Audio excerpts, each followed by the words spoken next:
key to a woman's heart. Unexpected gift at an unexpected time. Morning roundup. We've got our small David can, Einstein, Triceratop, donuts, and not do. Let's package a couple things. We've got our elf archer here. I feel like if I had some land out in the country, I would just buy a cow. I wouldn't eat it or milk it. I would just let it hang out. And here's a guitar hanger. Wow. Another classic milkshake. And here we've got our unicorn.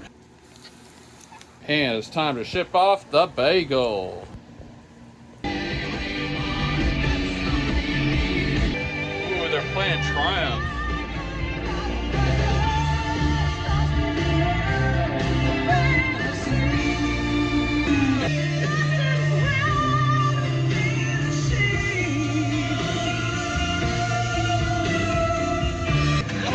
The times you lied, all the tears I've cried.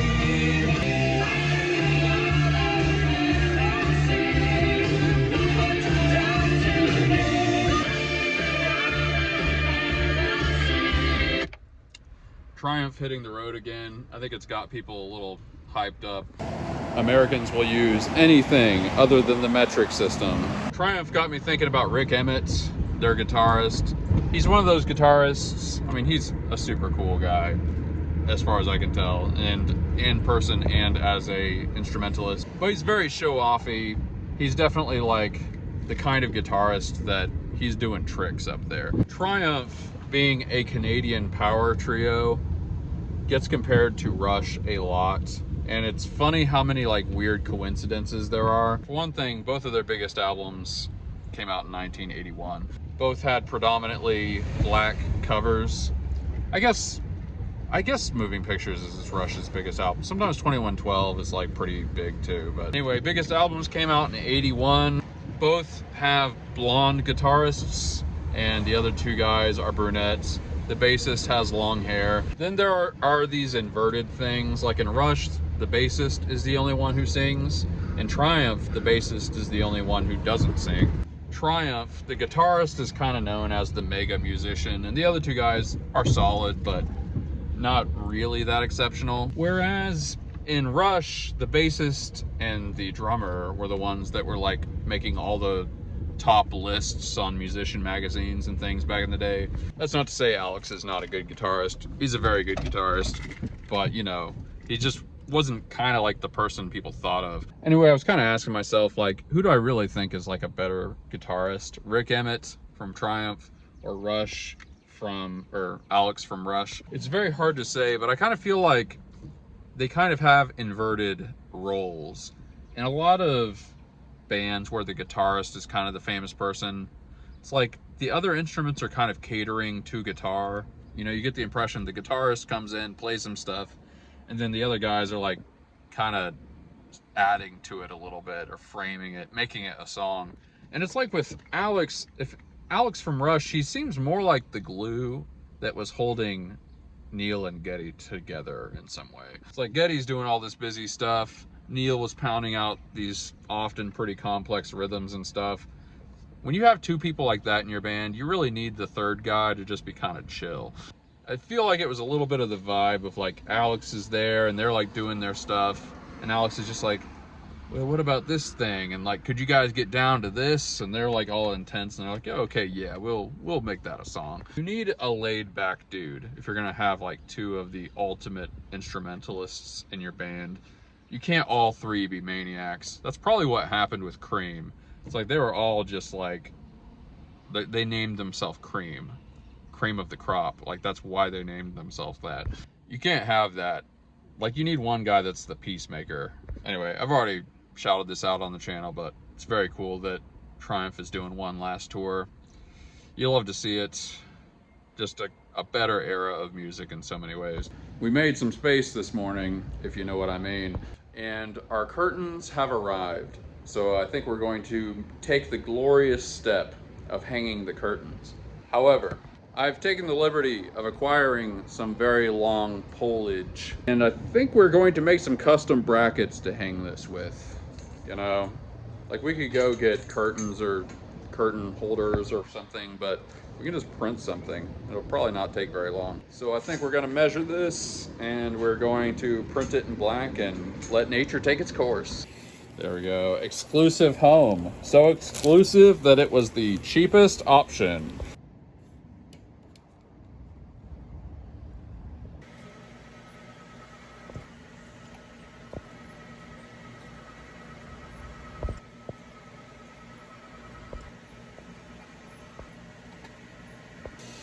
There we go.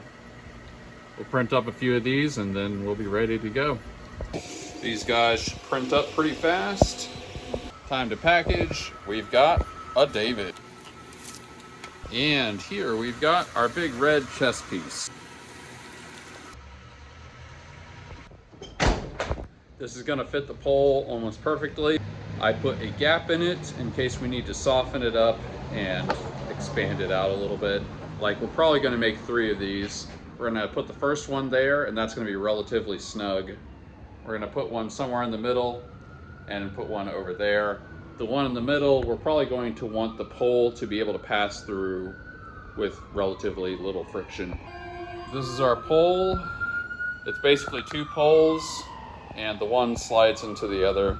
It's actually 3 poles, but this one's bolted together. It's nice because it's adjustable, and we should be able to mount it quite nicely. Also, the curtains have loops at the bottom where we can put weights. So we've gotten these guys here. We're gonna put them in the bottoms of the curtains so that they'll kind of stay straight.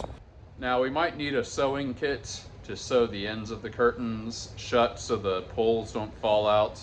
We're just gonna play it by ear.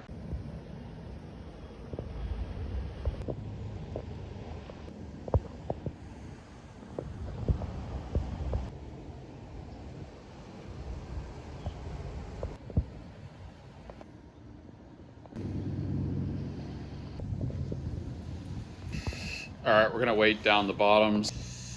There we go. There we go. Not complete, not the perfect size, but whatever.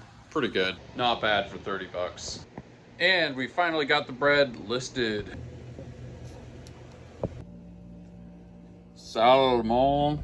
A good time man like me ain't got no business singing the blues.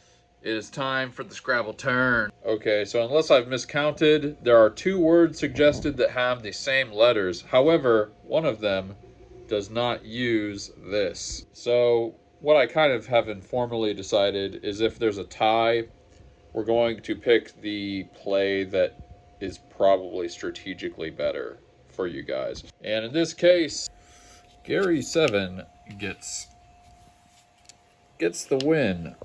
Oh wait, I realized you guys don't have a Y on your rack, and that was gonna be the blank. All right, we're going with the other one. It's gonna be Kava.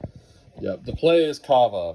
If you guys had had a Y on the rack, that would have been better, but I didn't realize it was a blank. So that's 32 points. Generally speaking, if I'm using a blank, I want a higher point word than that, but that's pretty good for second round especially. And because you guys were so kind to play that word, I am going to put ZO there, forming ZA and ZO. Let me straighten this out here. I've gotten a little bumped.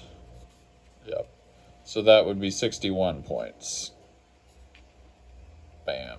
Okie doke, this is your new rack. Pause if you need to. And there's the board.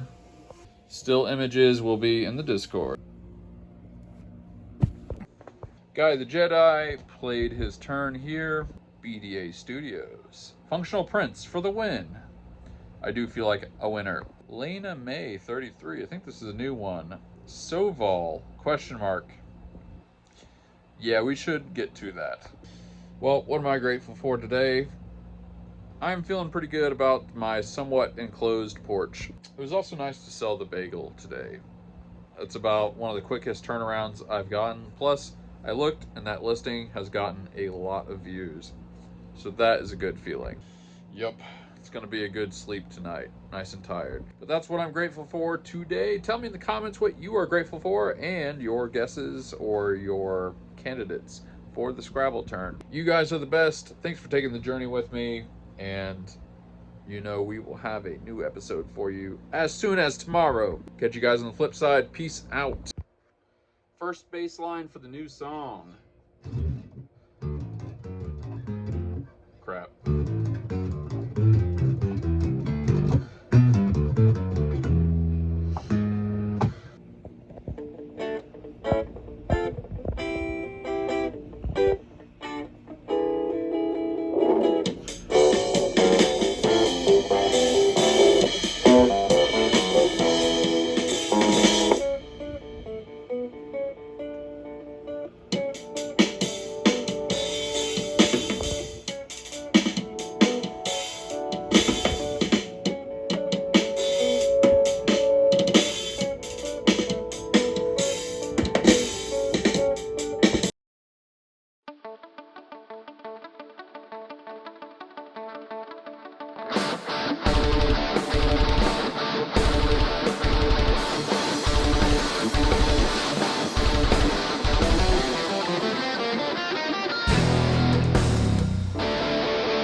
Say what I need. This blinding arm of lessons I'm seeing to standing in a moment. What has been is cast aside, frozen there as time rode. I know that you must have died.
Everything I need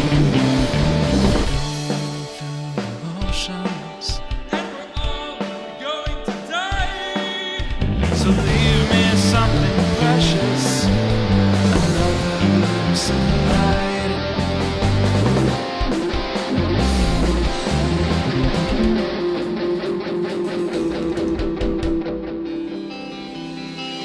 Light will surround you.